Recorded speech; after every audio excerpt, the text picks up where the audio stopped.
Hello, beautiful people. Welcome back to the channel, A Daily Dose of Tammy. Let me be your inner voice. If you're new here, I'm Tammy, a licensed mental health therapist and author of Lessons from the Listening Lady, Adolescence and Anxiety, a family guide to making the mind, body, spirit connection, which is now available on Amazon. I'm a therapist who blends cognitive behavioral therapy, known as CBT, with spiritual tools and insights to help people heal, grow, and live a more authentic life. Today, we're diving into a topic that's both powerful and a little intimidating, and that's shadow work. Famous psychologist Carl Jung coined the term shadow to represent the dark, hidden, and unacceptable aspects of the personality that are repressed into the unconscious. Shadow work is the process of consciously acknowledging and integrating these qualities to achieve wholeness and living a more balanced life. It's bringing all of that darkness to light. Now, shadow work sounds mysterious, but at its heart, it's really about facing the parts of ourselves we usually keep tucked away. It's our anger, shame, jealousy, and fears, but also our hidden strengths like creativity, passion, or sensitivity.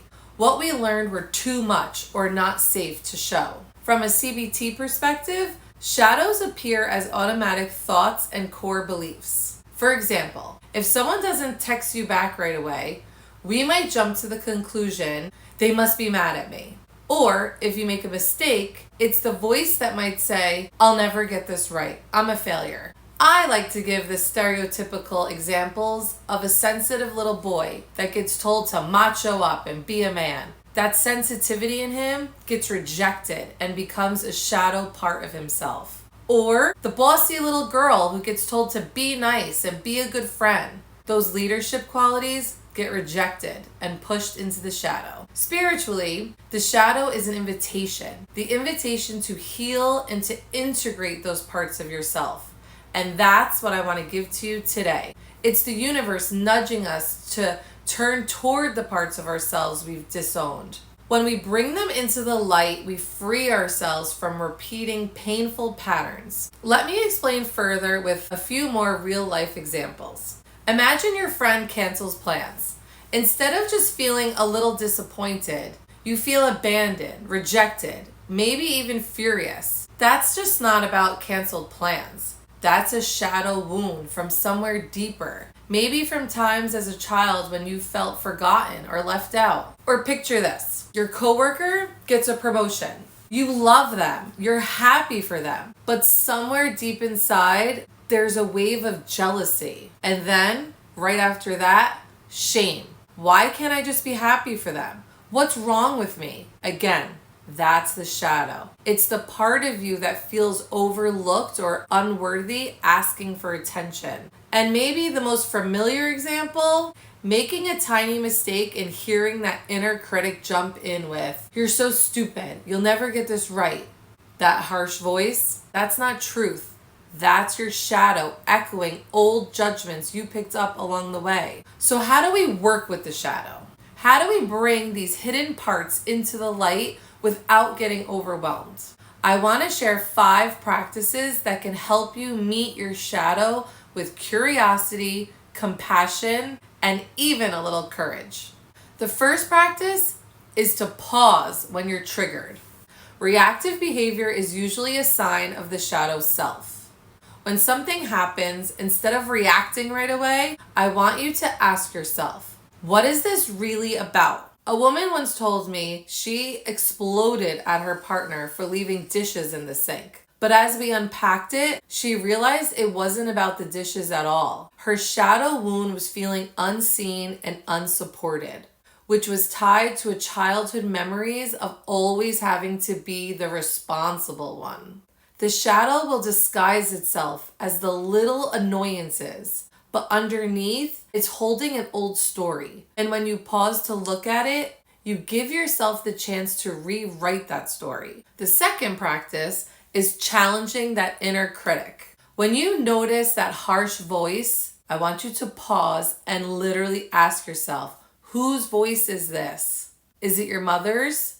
A teacher who told you you would never be enough? Or is it perfectionism whispering in your ear? The moment you realize it's not your voice, you create space. Next time the critic says, "You're not good enough," try answering back, "Actually, I am. And I'm still learning, and that's allowed." That tiny shift is powerful shadow work because instead of letting the critic drive, you're taking the wheel back.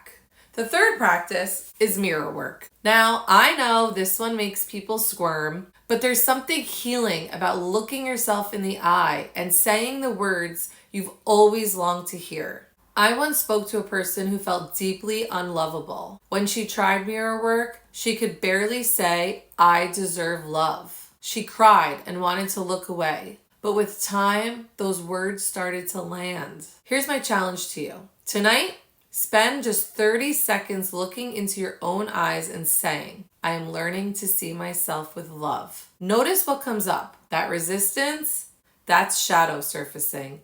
And every time you return to the mirror, you're choosing to face it. The fourth practice is meeting your inner child. So much of our shadow was formed in childhood. Those moments where we felt unsafe, unheard, or unworthy. If you grew up always being criticized, maybe your shadow now says, "You'll never be good enough." If you grew up needing to be perfect, maybe your shadow now whispers, "Don't show weakness or you'll be rejected." I want you to close your eyes. Picture your younger version of yourself. Maybe they're sitting on a playground bench or hiding under the covers. What would it feel like to sit beside them and say, "You're safe with me. You don't have to be perfect. I love you just as you are." That's shadow work. You're giving your younger self what no one else gave them. And in doing so, you're healing the adult you. And finally, the fifth practice is creating a ritual of release. Our subconscious loves symbols.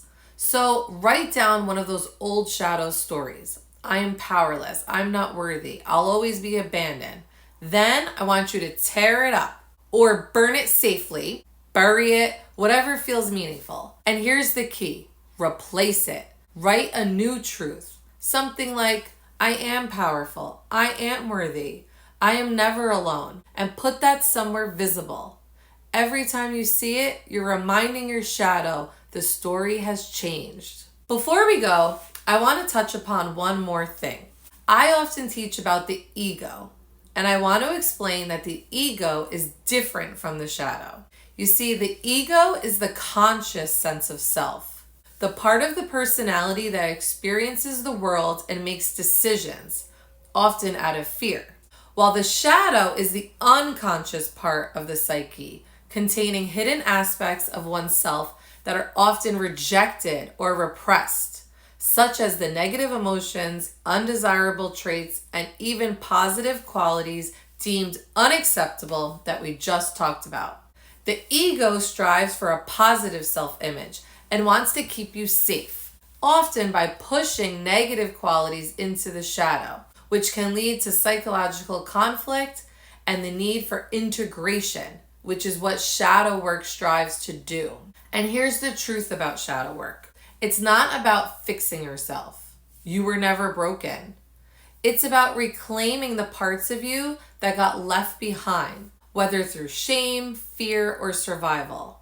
When you do this work, your reactions soften, your relationships deepen. You stop living out old scripts and start living from your authentic self. And spiritually, you feel more aligned because you're no longer at war with yourself. So as you finish this video, I want to leave you with a simple reflection.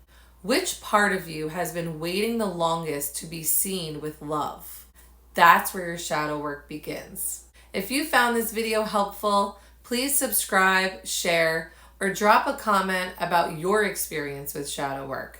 And remember, the parts of you you've hidden the most might just hold the key to your wholeness. Till next time, bye.